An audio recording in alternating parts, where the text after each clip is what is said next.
शरीर भी कारण शरीर युक्त है। यदि कारण शरीर सूक्ष्म शरीर के साथ न हो तो सूक्ष्म शरीर भी नहीं रहता।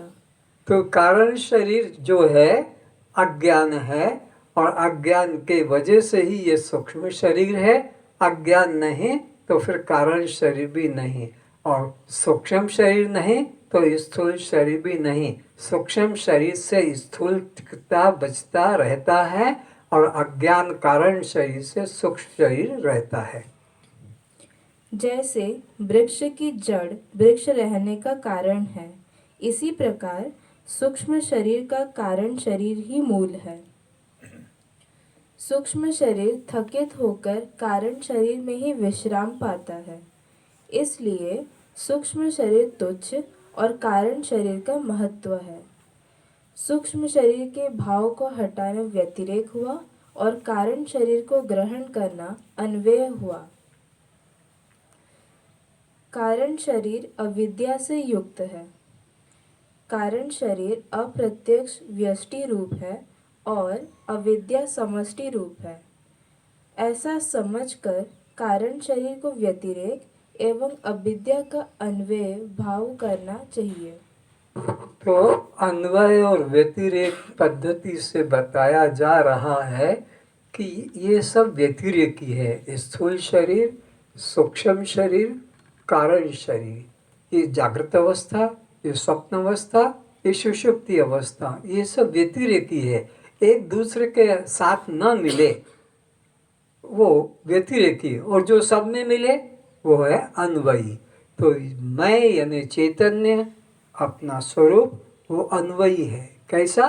पुष्पमाला में सूत्र, हर पुष्प में सूत्र अलग अलग नहीं है। हर पुष्प में सूत्र तो एक ही है, पुष्प अलग अलग है। तो तुम हमारे शरीर पुष्प जैसे हैं, एक दूसरे से अलग अलग बैठे हैं, पर चैतन्य सब में एक ही घुसा हुआ है। और वो इस तुम्हारे ये क्या बुरला बुरला नहीं, पूरे विश्व का चैतन्य एक ही है, उसमें कोई अंतर नहीं है। तुम वो चैतन्य सत्ता हो, तुम अन्वयी सत्ता हो, तुम अखंड सत्ता हो। तुम्हारे आधार से ये तीन शरीर, ये तीन अवस्था, या तीन गुण, या पंचकोश, या पंच तुम्हारे भूत, सब उसी से टिके हुए हैं।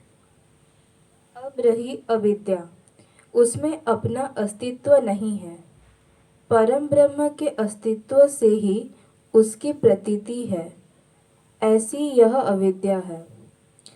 इससे उसकी तुच्छता है, व्यतिरेकपना है, और परम ब्रह्म की विशेषता है, यानी अन्वयता है।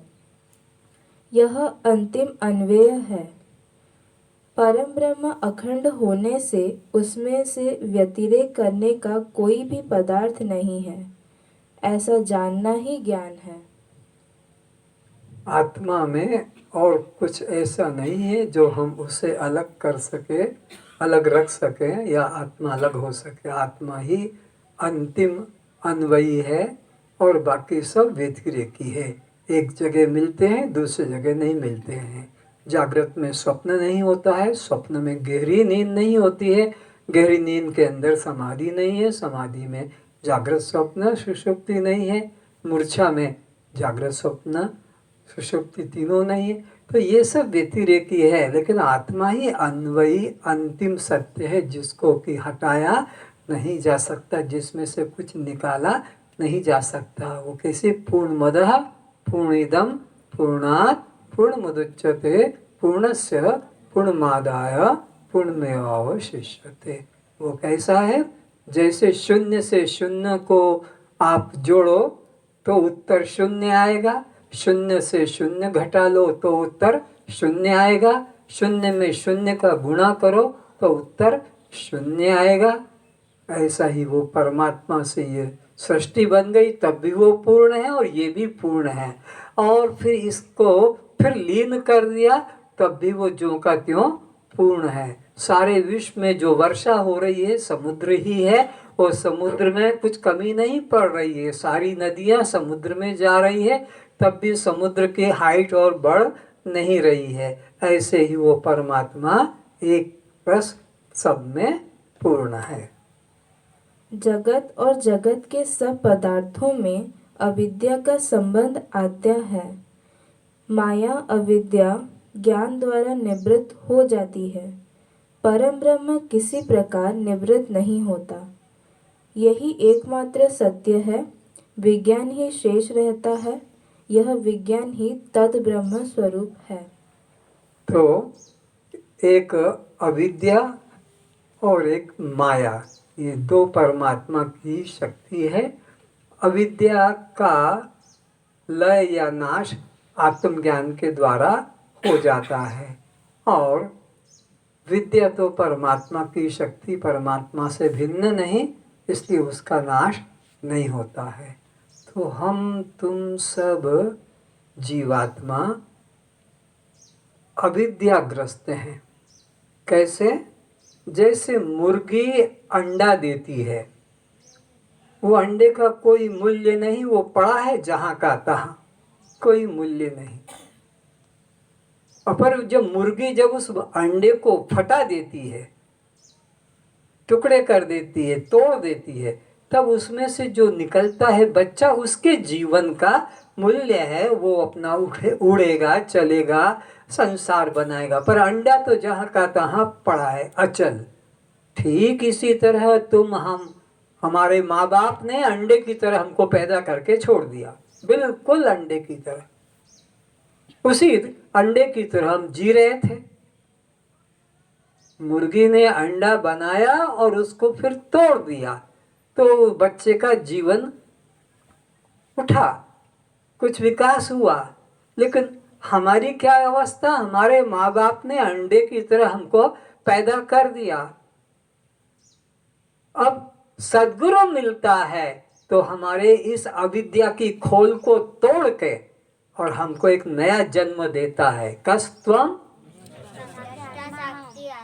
ये नया जीवन प्राप्त हुआ है। पिता माता ने तो अविद्या की खोल में पैदा करके छोड़ दिया कि तू मेरा बेटा, मैं तेरा बाप, ये तेरी माँ, ये तेरा भाई, ये मकान, ये जाति तेरी। बस उसी अविद्या की खोल में मर जाते हैं। को तो भाग्य है कोई जो सद्गुरु मिल जाता है और वो हमारी अविद्या को तोड़ के और हमारे अंदर यह ब्रह्म भाव जागृत कर देता है, जिससे यह मुक्त हो जाता है, इस देह पिंजड़े से निकल जाता है। अष्टादश प्रकरण। यस्य बोधोदय तावत् स्वप्नवत् भवति भ्रमः तस्मै सुखे करूपाय नमः शांताय तेजसे। जो आत्मा शांत रूप है, जिसमें संकल्प विकल्प नहीं होता है, जो परमानंद स्वरूप एवं ज्ञान स्वरूप है, उस आत्मा को नमस्कार है। क्योंकि ज्ञान के उदय होते ही जगत रूपी भ्रम स्वप्न की तरह असत मालूम पड़ता है। जगत रूपी भ्रम, ये जगत जिसको हम जी रहे हैं, उपयोग कर रहे हैं, ये स्वप्न की तरह झूठा है, बिल्कुल। भगवान शंकर पार्वती को कहते हैं, उमा कहूँ मैं अनुभव अपना। शंकर भगवान कहते हैं, हे उमा, हे पार्वती, मैं अपने अनुभव की बात तुझे कहता हूँ, झूठ नहीं, सच कहता हूँ। क्या? उमा कहूँ मैं अनुभव अपना, सत हरि भजन जगत सब सपना। जगत सब सपना, ये सारा जगत मैं तू ये जो कर रहा है, ये सारा सपना है। बाप बेटा, पति पत्नी, पुत्र पुत्री, जाति बंधु, पद प्रतिष्ठा, धन संपत्ति, सब सपना है। इसका कुछ उपयोग, मूल्य नहीं है। जैसे सपने में तुम अपने को राजा बना लेते हो, प्रधानमंत्री बना लेते हो, कोई बहुत बड़ी फैक्ट्री का मालिक बना लेते हो, डॉक्टर इंजीनियर बन जाते हो सपने में। लेकिन नींद टूटने पर तो तुम वही होते हो जो पहले दिन के जागृत में थे। सपने में तुम जो कुछ भी बने वो सब कल्पना मात्र है। जैसे सिनेमा में तुम जितना भी देखते हो 2 घंटा, जब पिक्चर खत्म हो जाता है तो पर्दे पर कुछ रहता है? कुछ भी नहीं रहता। नहीं तो सिनेमा में तो तुमने देखा था कि हवाई जहाज उड़ रहे हैं, समुद्र लहरा रहा है, तूफान आ रहा है, आग लग रही है, खून की नदियां बह रही है, बकरे गायें कट रही है, ये सब देखा तुमने उस सिनेमा में। आग लगते भी देखा, तूफान वर्षा होते भी देखा और जमीन फटते भी देखा। लेकिन जब पिक्चर खत्म हो गया तो न पर्दे पर खून की बूंद देखी, न पर्दे में कहीं आग लगी, न पर्दे में कहीं भीगा पना हुआ। तो वो क्या था? सिनेमा। बस जैसे सिनेमा झूठा है, तुम ही केवल सत्य रहते हो। कुर्सी पे जो बैठे हो देखने वाले, तुमने जो देखा है बस तुम ही सत्य हो, वो सिनेमा झूठा। ठीक इसी तरह सपने में तुम बहुत बड़े कोई पद पर चले गए, बहुत बड़े धन के मालिक बन गए, लेकिन जब तुम्हारी नींद टूटेगी तो फिर वहाँ कौन मिलेगा? कोई दूसरा नहीं मिलेगा। सपने में तुमने राम को देख लिया, सपने में तुमने कृष्ण को देख लिया, बड़े खुश हो जाते हो। सपने में भगवान देख लिया, भगवान देख लिया। अरे तुमने तो जिंदा भगवान को देखा है, क्या कल्याण हुआ तुम्हारा? जब राम थे अयोध्या में तब तुमने नहीं देखा? तब तो तुम्ही ने कहा था ये राम है। अपनी औरत को दूसरे के घर में रख कर भी अपने घर में रख लिया, इतना तक तुमने उस पर आक्षेप किया, तो फिर सीता को घर से निकालना पड़ा है। तुम ही तो थे वहां, कोई दूसरा नहीं था। और तुम अब सपने में देख के खुश हो जाते हो, आंखें बंद करके हमने भगवान को देख लिया। अरे तुमने तो रामलीला कभी तुम्हारे यहाँ आई है क्या? वैसे वहां पर ब्राह्मण के बच्चों को ट्रेनिंग दे दी जाती है, वैसे ही मुकुट वगैरह कपड़े पहना है और वो वैसे ही राम की तरह, कृष्ण की तरह, रावण की तरह बोलते भी है। तुम्हारे इधर नहीं, उधर उत्तर प्रदेश में, मध्य प्रदेश में रास लीला और राम लीला दो चलती रहती है। रास लीला में कृष्ण का जीवन की लीला होती है, राम लीला में राम की। उन को अपने घर में लाकर भी तुमने भोजन कराया है। जब ये रामायण खेल बना तो उस पूरी पार्टी को अपने घर लाकर खाना खिलाया, फोटो भी खींचे हैं। लेकिन वो पार्टी में जाते थे तो फिर वो ड्रिंक भी करते थे और वो मीट भी खाते थे जो पार्टी में जब जाते थे। लेकिन स्टेज पे वही अयोध्या नरेश राजा रामचंद्र की जय हो, और इसी तरह लंका अधिपति रावण का इस तरह से जय जयकार हो रहा था। लेकिन उसके बाद में देखो तो साधारण। तो उन रास लीला में या राम लीला में वो जो भगवान बने थे मनुष्य की तरह, चलते हुए घर में लाए, बिठाया, पूजा की, भोजन कराया, उनको देखकर कुछ नहीं हुआ तो आंखें बंद करके तुमने देख लिया उन्हीं कार्टून को, तो क्या कल्याण हो जाएगा? तुम ये सोचो, जीवित अवस्था में जो थे, चलते फिरते बोलते, तुमने जिनका संग किया, जब उनसे तुम्हारे में कोई परिवर्तन नहीं हुआ तो तुमने आंखें बंद करके देख लिया, तो क्या होने वाला है? तुम 20 बाय 10 का एक चित्र बना लो सूर्य का, 20 फीट लंबा, 10 फीट चौड़ा सूर्य का चित्र लगा लो, और अब बिजली चली जाए तो घर में प्रकाश फैलेगा कि नहीं?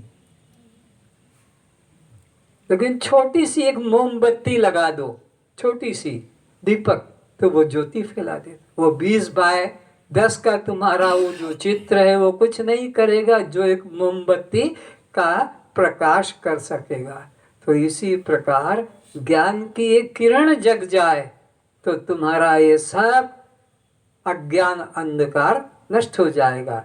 अगर ज्ञान नहीं तो कितना 80,000 वेद मंत्र का साधन करो, 16,000 तुम उपासना का साधन करो और करो, लेकिन कल्याण तो होगा ज्ञान की किरण जग जाने से। भ्रांति उसे ही कहते हैं जो न होकर और दिखाई दे और जो है उससे विपरीत दिखाई पड़ता है। जैसे इंद्रधनुष में रंग, सीप में रजत, मरुस्थल में जल, नौका विहार के समय नदी के तट पर स्थित वृक्ष, मकान चलते हुए दिखाई पड़ना, दर्पण में हमारी बिंब की विपरीत छवि, जल में उल्टे दिखाई देना क्षितिज, रेलवे लाइन का दूर पर मिलन, यह सब प्रत्यक्ष दिखने पर भी भ्रम मात्र है। तो जो दिखता है उसे सच मत मानना, दिखता है उसे सच मत मानना। तुम एक टब में एक स्टील लोहे की राड, एक लकड़ी का टुकड़ा डाल दो पानी के टब में, पानी के बर्तन में, वो जैसे डालोगे वो टेढ़ी हो जाएगी, तुम्हें दिखेगी पर होती नहीं है। वो जैसे राड डाला वो टेढ़ा हो जाएगा। या तुम्हें दूर से लगता है कि रेलवे लाइन दोनों पटरियां मिल रही है। तुम देखते हो कभी कभी अपने ट्रेन की प्रतीक्षा करते हो कब ट्रेन आ रही है इधर, तो दूर पे, लेकिन वहां जाओगे तो उतना ही गैप रहेगा। या ये आकाश और ये पृथ्वी बिल्कुल आगे थोड़ा दूर पर मिले दिखेंगे, लेकिन वहां जाओगे तो वैसे का वैसे ही दूर है। सीप में चांदी चमक रही है, लेकिन सीप को के पास जाओगे तो चांदी वहां नहीं। मरुभूमि में पानी पानी दिख रहा है, लेकिन वहां जब पहुंचोगे तो पानी नहीं है, बिल्कुल नहीं है। देखो ये बच्चे को भी पता है। तो इस तरह से ये भ्रांति हो रही है तुमको कि सीप में चांदी या मरुभूमि में जल, या इसी प्रकार आकाश में गंधर्व नगर। तो ये जगत भी इसी तरह है भ्रांति से, लेकिन यहाँ एक भी परमात्मा के अलावा अन्य कुछ नहीं है। एक परमात्मा ही सब रूपों में फैला हुआ है। न होता हुआ भी जिसमें दिखाई दे उसे अधिष्ठान कहते हैं। जैसे रस्सी में सर्प, और जो दिखता है पर होता नहीं उसे अध्यस्त कहते हैं। तो यहाँ पर दो चीजें बताई जा रही है, एक अधिष्ठान और एक अध्यस्त। अधिष्ठान किसे कहते हैं? जिसके सहारे भ्रम खड़ा हो जाता है और वो छुप जाता है। भ्रम खड़ा हो जाता है, भ्रम दिखता है, और जिसके आधार से जिस पर वो भ्रम निकला है वो छुप जाता है उसकी वजह से। जैसे तुमने मिट्टी का घड़ा बनाया, तो मिट्टी का घड़ा, वो घड़ा दिखता है, अब मिट्टी नहीं दिख रही है। अब तुम्हें वहां दीपक नहीं दिख रहा है, अब वहां दुर्गा गणेश दिख रहे हैं, क्योंकि वो मिट्टी के ही दुर्गा और गणेश बनाए। तो मिट्टी हुआ अधिष्ठान, दुर्गा गणेश, ईंट पत्थर, एक खपरा, ये सब हो गए अध्यस्त। मंद अंधकार में रस्सी पड़ी थी, वो तो छुप गई तुम्हारी दृष्टि में, और तुम्हारी दृष्टि में अब सांप लगने लगा। तो जो ये सांप है ये सच्चा नहीं, ये कल्पित है, इसको अध्यस्त कहते हैं। और मरुभूमि जो जल दिख रहा है वो कल्पित है, सत्य नहीं है। चंद्रमा में, पूर्णिमा में तुम्हें खरगोश या हरिण दिखता है, वो सत्य नहीं, वो कल्पित है। ऐसे ही ये सारा जगत मुझ आत्मा में कल्पित है। कैसा कल्पित है? मरुभूमि में जल की तरह, सीप में चांदी की तरह, आकाश में गंधर्व नगर की तरह। ऐसे ही मुझ अधिष्ठान आत्मा में यह जगत अध्यस्त भ्रांति से प्रतीत हो रहा है। और जब वहां प्रकाश कर दोगे रस्सी दिख जाएगी, तो फिर वो रस्सी का सांप निकलकर कहाँ जाएगा? जंगल में कि घर में घुसेगा? सांप ही नहीं है तो कहाँ जंगल में घुसना है कि उसे मारना है? बस पता लग गया कि ये रस्सी है। तो ऐसे ही जब गुरु के द्वारा ज्ञान प्राप्त हो जाएगा कि एकमात्र तत्वमसि तू ही वह है जिसको अहम ब्रह्मास्मि सोहम शिवम करके बताया जाता है, बस वह तू ही सत्य है। और ये जो दिख रहा है नाम रूप जगत, ये अध्यस्त है। कैसा? जैसे रस्सी में सांप झूठा है पर मंद अंधकार के कारण दिखता है, तो ऐसे ही आत्मा के अज्ञान के कारण यह जगत सत्य भासता है। आत्मा का ज्ञान हो जाने से ये जगत भ्रांति छूट जाती है। इसी प्रकार आत्मा में जगत की प्रतीति।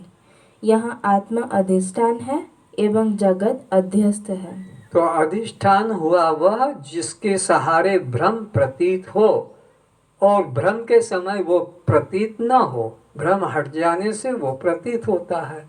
तो ये जगत का भ्रम हट जाएगा कब? जब अधिष्ठान आत्मा का ज्ञान हो जाएगा। अधिष्ठान आत्मा का ज्ञान जब तक नहीं होगा, रस्सी का ज्ञान जब तक नहीं होगा, तब तक वो सर्प सच्चा लगेगा। रस्सी का ज्ञान हो गया तब सर्प झूठा मालूम पड़ेगा। तो आत्मा का जब यथार्थ बोध हो जाएगा तो ये जगत सब सपना होगा।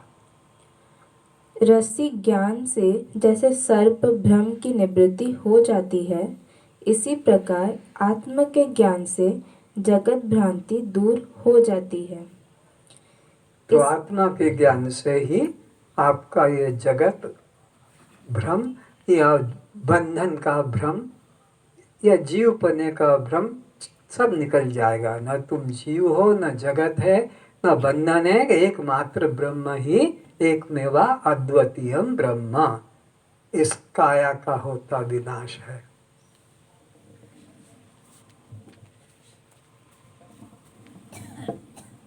बोलना। काया का होता विनाश है,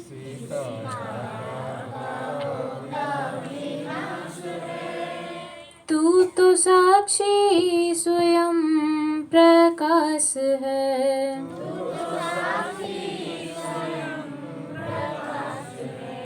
इस काया का होता विनाश है,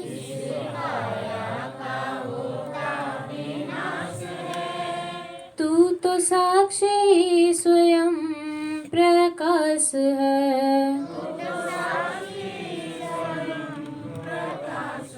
कौन किसे समझा रहा है ये पहले ध्यान में लाओ, तभी तुम्हारे हाथ उठेंगे। नहीं तो पत्थर की मूर्ति की तरह बैठे रहोगे और बोलते रहोगे। पंचभूतों का तन विस्तारा,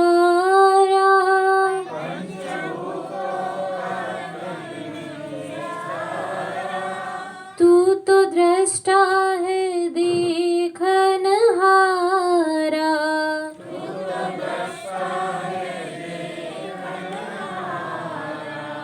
पंचभूतों का तन विस्तारा,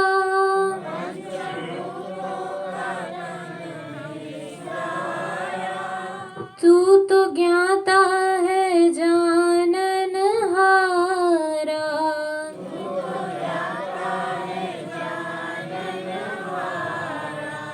तेरा कण कण में रहता निवास है,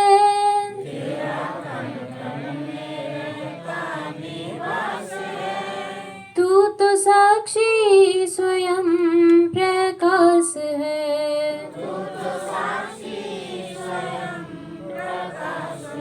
गुरु भगवान तुम्हारे पास खड़े हैं और वे तुम्हें यह इशारा दे रहे हैं, ये शिक्षा दे रहे हैं, और तुम उनके प्रति नमन रख करके रहो। इस काया का होता विनाश है,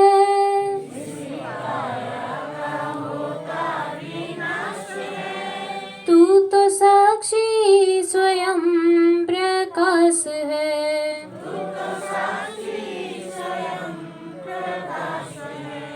जैसे गहनों में सोना ही पाया,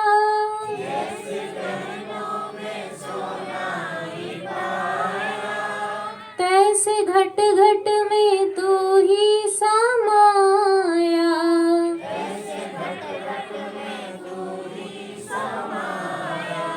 जैसे गागर में मिट्टी ही पाया,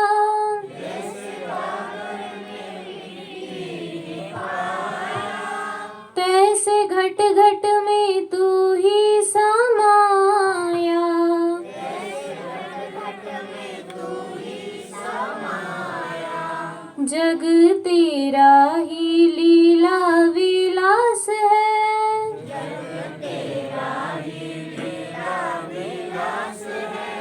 जैसे स्वप्न में आप न तो बाहर का सूर्य ले जाते हैं, न बाहर का चंद्रमा है, न बाहर की पृथ्वी है, न बाहर का समुद्र है सपने में, लेकिन वहाँ सूर्य भी है, चंद्रमा भी है, सड़कें भी है, मनुष्य भी है, सब का सब वह तुम्हारी ही मन की विस्तार है, तुम्हारे अलावा कोई नहीं है।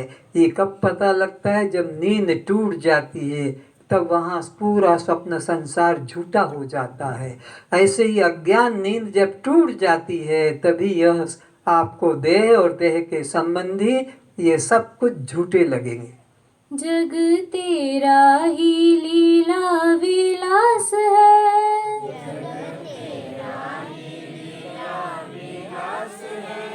तू तो साक्षी स्वयं प्रकाश है।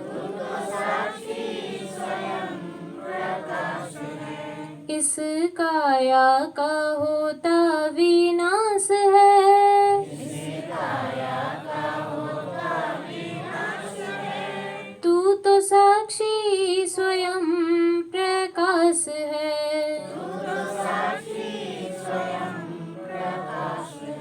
जाग जल्दी सपने की माया,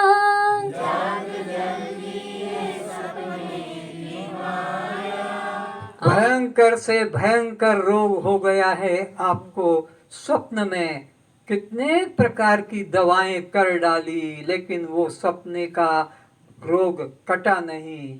उसको कोई ज्योतिषी या कोई साधु, कोई महात्मा आकर कहता है कि बस खाट पे उठकर बैठ जा, वो सारा रोग खत्म। तो सपने के रोग से मुक्ति पाने के लिए औषध की जरूरत नहीं है, केवल उठ बैठने की जरूरत है। ऐसे ही इस संसार रोग से छूटने के लिए उठ बैठो, देह भाव से उठकर साक्षी भाव में बैठ जाओ।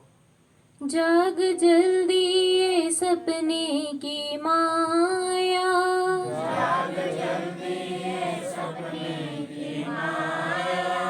आपको भूल क्यों भरमाया,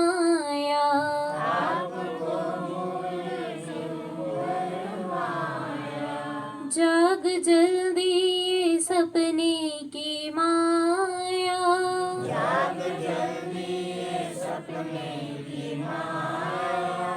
आत्म को भूल देह में फसाया,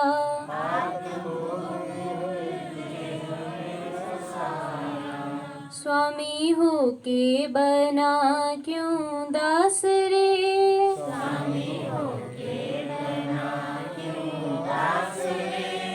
तू तो साक्षी स्वयं प्रकाश है।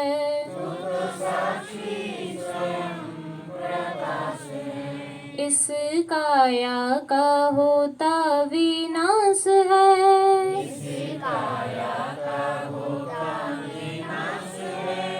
तू तो साक्षी स्वयं प्रकाश है।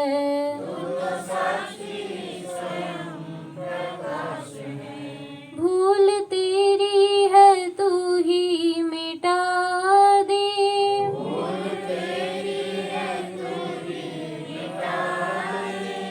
पूर्ण ब्रह्म हूँ निश्चय जगा ले,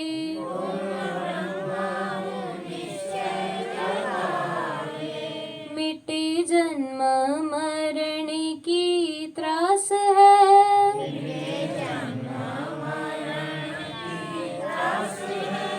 तू तो साक्षी स्वयं प्रकाश है।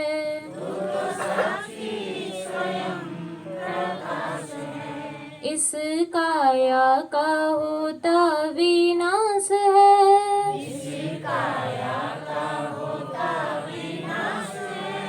तू तो साक्षी स्वयं प्रकाश है।